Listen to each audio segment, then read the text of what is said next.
Very much for this opportunity. It's a pleasure to be here to share with you a little bit of our national policy for management of our indigenous lands, and also it's very good to hear from the others their experiences. I think this is a very rich moment.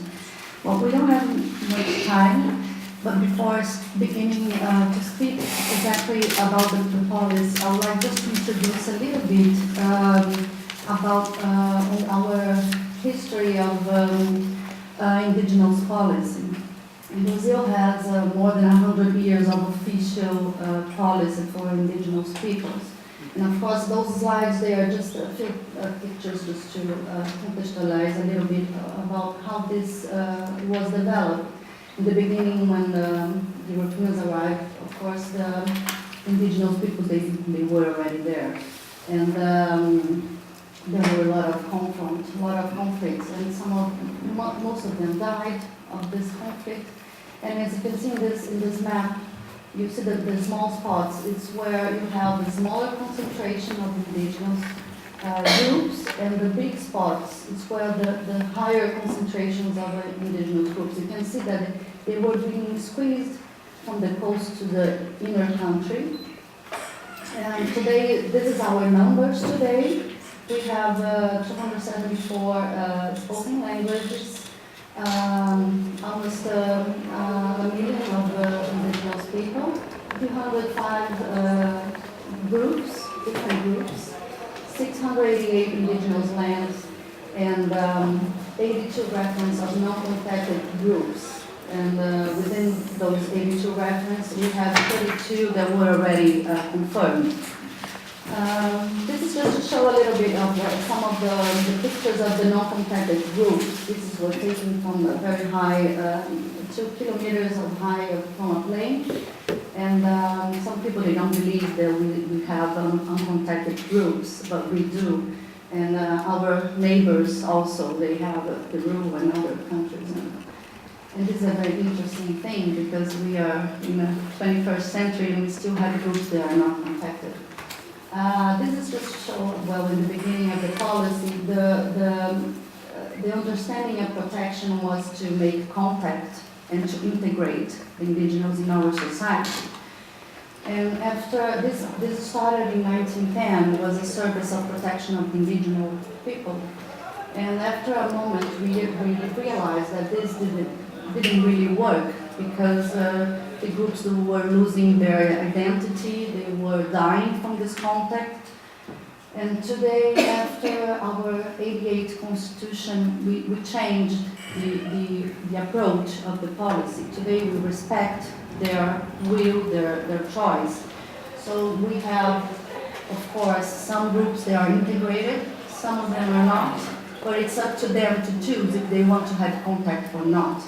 Those groups that are still uncontacted, what we do is we protect the area where we heard about they are located, and we guarantee that those areas, they will not suffer any pressure from the outside, like timber activities or mining or illegal activities on those lands. So we try to guarantee that those groups, they will not be bothered. Those are the indigenous lands in Brazil. Every colored spot is an indigenous land. It's today we have 13% of the territory which are indigenous lands. Of course, not all of those lands are in the hands of the indigenous. Some of them we still in the process of taking out of the non-indigenous people to guarantee the full ownership by the indigenous groups. But we today have 13% of the territory.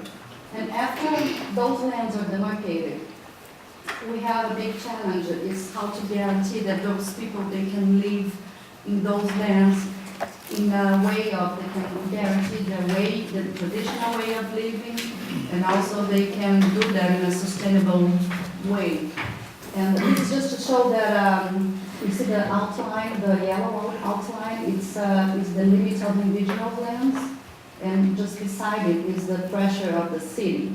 So we can see that indigenous lands are they have their nature very well conserved. And this is one of the reasons why we are very proud to say that most of those lands, they are very well preserved and protected. This is the Parque of the Xingu. Most of you might have heard. It's a very huge indigenous land. And that's why, with this big challenge after what to do with those lands, how to guarantee that those people, they will have a way of living in a sustainable way. Last year, we approved our national policy for territorial and environmental management of indigenous lands. It was a policy that was approved by President Dilma, and it was a big challenge because we started a build-up process of this policy in 2009, and it was a very interesting process because it counted with the participation of the indigenous groups from all over the country. So we had more than 1,500 people, indigenous people that participated on the discussion of the policy. And it was just approved last year, so we spent 3 years in the building up process and the discussion of the policy. And well, this is the main target is to guarantee and promote the protection, the recovery, the conservation, sustainable use of natural resources of the indigenous lands, assuring the integrity of the indigenous heritage, the improvement of the quality of life, and the full condition of physical and cultural reproduction for today and future generations of the indigenous peoples, respecting their social cultural autonomy according to national legislation. We have some guidelines. Well, the first of all is to respect indigenous cultures, then to support the maintenance of the ecosystems of the biomes where the lands are situated, to guarantee the right of consultation, the state and local partnerships. The interesting thing about this policy is that all the steps to implement it, they will be discussed with the local indigenous community. So we don't have a recipe, a general recipe to implement it on the lands. This is being implemented step by step, depending on the land, depending on the biome of this land is situated, and depending on the cultural dynamic of the specific group. So it's a huge challenge because we know this will take a time to be fully implemented, but we are already beginning with some pilot experiences. So all the steps of the policy is discussed with the indigenous people in their lands, in their own way of dynamic of organizing themselves. And this counts with the participation of other bodies of the government, but also with civil society, indigenous movement organizations, and etc. This is just some pictures to show how we did the discussion prior to the approval of the policy. We did it all over the country. It took 3 years and we had 1,500 people involved. Yeah. Well, what we need to have in mind is that this is not an easy task in a country like Brazil, and it's not an easy task in any country, I think, because well, we understand that we need to respect their cultures, the indigenous people cultures, and they need to be protagonists of their own way of living. So they will choose how they want to use public resources. I'm speaking about money and how they will implement, how do you execute that money in their lands, what kind of projects they have as priorities, and they are the one who is going to tell us. And they are the one who will actually execute it. And those are the aims. We have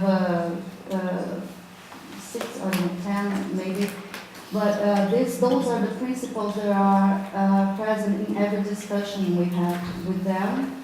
And we already started five pilot projects. I don't know if we use that in English, but we are still in the beginning of it. But it's a policy that we know we will be very happy when it's finished. We can say that this policy is very innovative because it reaffirms the role of indigenous peoples in the process of spatial environmental management of their own land, how I said before.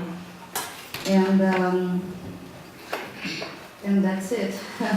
I don't know, I don't have too much time and I don't know if you have any questions, but this is just in a few words how we are planning to take this next step after demarcating lands.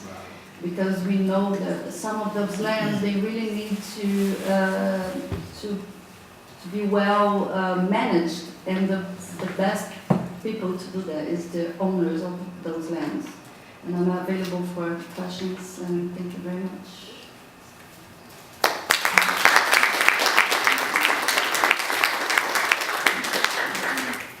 Thank you very much, Cristina, for sharing.